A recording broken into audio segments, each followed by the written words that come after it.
ప్రజాభవన్ కు బాంబు బెదిరింపు వచ్చింది.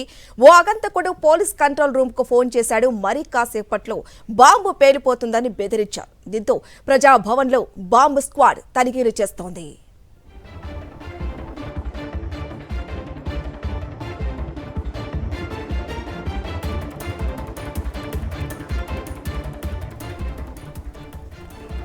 ప్రజాభవన్ కు బాంబు బెదిరింపు వచ్చింది. ఓ ఆగంతకుడు పోలీస్ కంట్రోల్ రూమ్ కు ఫోన్ చేశాడు.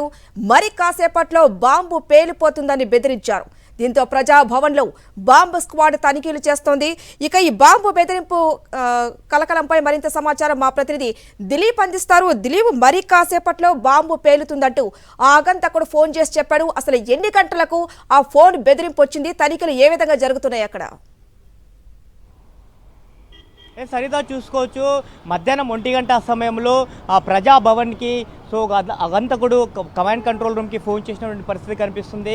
మరి కాసేపట్లో ప్రజాభవన్లో బాంబు పేలనుంది అనేటువంటిది విషయాన్ని వెల్లడించారు. అయితే ఇక్కడ ఉన్నటువంటి సిబ్బంది అంతా కూడా అలర్ట్ అయినటువంటి పరిస్థితి కనిపిస్తుంది. సుమారు 3 టీంలతో బాంబు స్క్వాడ్ 3 టీంలు మొత్తం కూడా ఈ యొక్క ప్రజాభవన్ని జల్లెడ పడుతున్నటువంటి పరిస్థితి కనిపిస్తుంది. అలాగే బాంబు స్క్వాడ్తో పాటు డాగ్ స్క్వాడ్లు కూడా వెంటనే చేరుకునే పరిస్థితి కనిపిస్తుంది. మొత్తం కూడా ప్రజాభవన్ మొత్తం కూడా జల్లెడ పడుతున్నారు. పంజాగుట్ట ఏసీపీ కూడా చేరుకున్నారు. మొత్తం కూడా మొత్తం ప్రజాభవన్ పరిసర ప్రాంతాలు అలాగే లోపల కూడా మొత్తం కూడా చెక్ చేస్తున్న పరిస్థితి. అటు బాంబ్ స్క్వాడ్ అటు డాగ్ స్క్వాడ్తో పాటు చూసుకోవచ్చు. అలాగే మంత్రి సీతక్క కూడా లోపలనే ఉంది.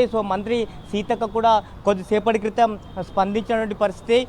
ఎవరు కూడా తమ సమస్యలు చెప్పుకోవడానికి ఆ ప్రజాభవన్కి వస్తున్న ప్రతి ఒక్కరిని కూడా లోపలికి అనుమతిస్తూ ఉన్నాము. ఎవరిని కూడా అనుమతించకుండా ఉండలేము కాబట్టి ప్రతి ఒక్కరూ లోపలికి వస్తున్నారు. కాబట్టి వారి సమస్యలు చెప్పుకోవడానికి వస్తూ ఉన్నారు.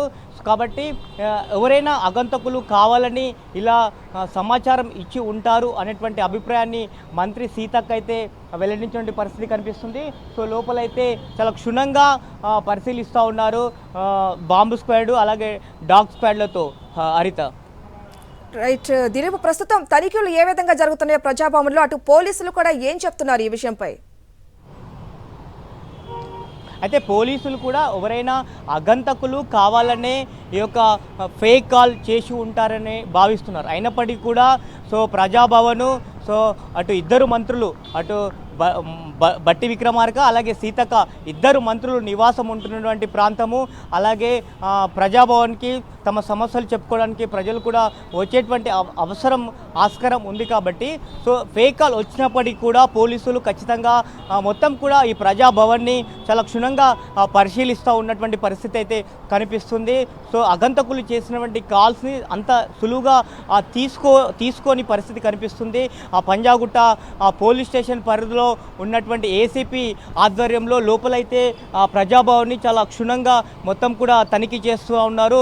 ఆగంతకులు ఫేక్ కాల్ చేశారా లేదా అనే విషయాన్ని పక్కన పెట్టేసి ఖచ్చితంగా సేఫ్టీ పరంగా కూడా చూసుకొని మొత్తం కూడా ఈ యొక్క ప్రజాభవన్ని ఇటు పంజాగుట్ట పోలీసులు మొత్తం కూడా క్షుణ్ణంగా పరిశీలిస్తున్నారు. ఇప్పటికే మొత్తం 3 టీములు, అటు బాంబు స్క్వాడ్ అయితే మొత్తం 3 టీములు లోపల క్షుణ్ణంగా పరిశీలిస్తున్నాయి. అలాగే డాగ్ స్క్వాడ్లను కూడా అందుబాటులో ఉన్నటువంటి డాగ్ స్క్వాడ్లను కూడా లోపలికి తీసుకొని వెళ్ళారు. లోపల మొత్తం కూడా ప్రతి ఏరియాను కూడా చాలా క్షుణ్ణంగా ఈ యొక్క జల్లెడ పడుతున్న పరిస్థితి కనిపిస్తుంది.